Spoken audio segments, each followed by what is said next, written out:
उत्तरदायित्व बनता है कि अपने बच्चों का समय अवश्य दें, अपने पास 10 मिनट 15 मिनट 20 मिनट अवश्य गुजारें। उन्हें जैसे पूर्वज हमारा लोग शिक्षण करते थे कथानकों के माध्यम से, वैसे ही अपने विज्ञान बच्चों का क्या कथानकों के माध्यम से शिक्षण कर सकते हैं।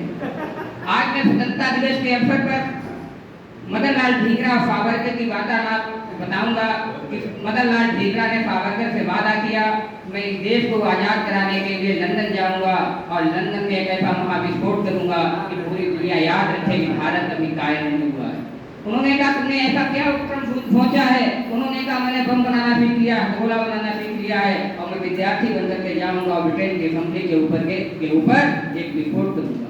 मदन लाल ढींगरा जी विद्यार्थी बनकर गए और उन्होंने वहाँ जो उसकी सामग्री थी वो एकत्रित की जैसे तैसे और 7 पन्ने का पेज लिखा और इस असेंबली के ऊपर हमला किया, बाहर किया था। वो चाहते तो अंदर भी कर सकते थे। उनसे पूछा गया तुम अंदर डाल देते? उन्होंने कहा नहीं, हम जीव हत्या नहीं करते हैं भारतवासी, हम ये चाहते हैं कि मेरा देश आजाद कर लीजिएगा, हमारे देश से आप लोग बाहर चले जाइएगा। चोरी चोरा कांड लगाए अंधे सिपाहियों को हटा दिया गया था। तो इस प्रकार से बहुत से लोगों ने हम लोगों के सामने हजारों लाखों की संख्या में गुमनामी लोग हैं जिन्होंने अपना बलिदान दे दिया, जिनका को याद है, अंत है, मत है, कुछ लिखा पढ़ी ही नहीं है। हम आप सबसे यही कहेंगे, श्री अरविंद जी का आज जन्म दिवस भी है। अरविंद जी ने 1934 में कहा था कि देश को आजाद हो जाएगा और आजादी के बाद देश को संभालने वाले लोगों की आवश्यकता पड़ेगी। ऐसे विराट माइंड के लोग होने चाहिए, ऐसे उज्जवल भविष्य के निर्माता लोग होने चाहिए जो देश को अच्छे संस्कार दे सकें। हमें अब भौतिक विज्ञान और आध्यात्मिक विज्ञान का आपस में तालमेल बिठाना पड़ेगा। अध्यात्म आपका आंतरिक विकास करेगा, भौतिक विज्ञान आपका बाहरी विकास करेगा। हम लोग सिर्फ भौतिक विकास पर लगे हुए हैं और अध्यात्म विज्ञान को छोड़कर, वैज्ञानिक अध्यात्मवाद को छोड़कर, की शिक्षाओं को छोड़कर हम आज नस्ल स्तर का जीवन जीने लगे हैं। हम आज एक औजार बन गए हैं समाज का। हम आज व्यक्ति न रहते करके एक कंपनी का एक औजार मात्र रह गए हैं। हमने अपनी मौलिकता खोई है। इस मौलिकता को अगर हमने बचाने का प्रयास न किया तो आज जो सबसे ज्यादा युवा पीढ़ी है ये हमसे भी ज्यादा बदतर हो जाएगी। इसलिए आप सबसे मेरा बलवंत निवेदन भी है, प्रार्थना भी है कि अपने बच्चों को संस्कार दीजिएगा। यदि आपको वृद्धाश्रम में न रहना है तो बच्चों को राम कृष्ण दुर्गा श्रवण कुमार वाल्मीकि की कथाएं सुनाने का प्रयास करिएगा। नहीं तो हमारी आपकी पीढ़ी जो है वृद्धावस्था में करेगी और हम जान भी नहीं पाएंगे कि हमारे साथ क्या हो गया। हमारी ही संस्कृति हमें वृद्धावस्था में कराती है। क्यों कराती है?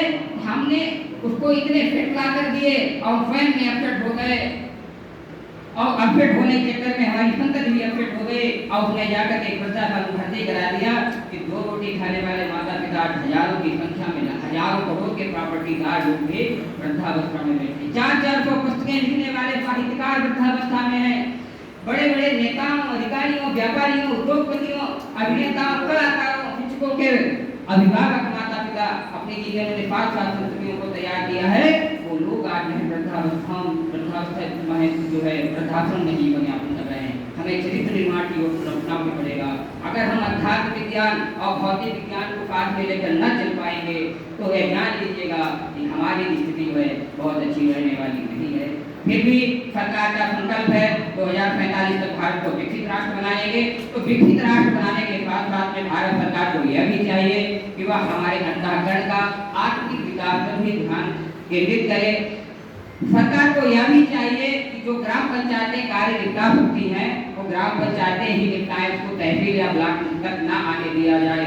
अब क्या होता है, गांव का 2 पनारों की लड़ाई एसडीएम साहब निपटाएंगे, तहसीलदार साहब निपटाएंगे, एक ग्राम पंचायत के प्रधान सेक्रेटरी लेखपाल का उत्तरदायित्व होता है कि छोटी छोटी समस्याएं वो लोग निपटाएं। वहाँ पर जो यहाँ की है तहसील स्तर की समस्या तहसील के लोग निपटाएं, जिला स्तर की समस्या जिला के अधिकारी निपटाएं।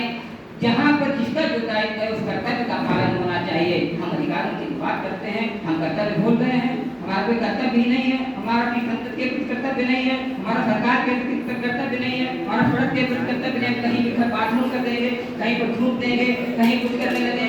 ऐसा आचरण को नहीं करना है। भारत में निश्चित रूप से विकसित बनेगा। श्री अरविंद के शब्दों में अगर कहा जाए तो भारत उठेगा और इतना उठेगा कि पूरी दुनिया को अपनी छत्र छाया में लेकर के भारत माता पुनः एक बार चक्रवर्ती महासम्राट के आसन पर आरूढ़ होकर संसार में ज्ञान, विज्ञान, कला राजस्थान की गंगोत्री को पुनः प्रस्फुटित भारत करेगा। भारत माता की जय।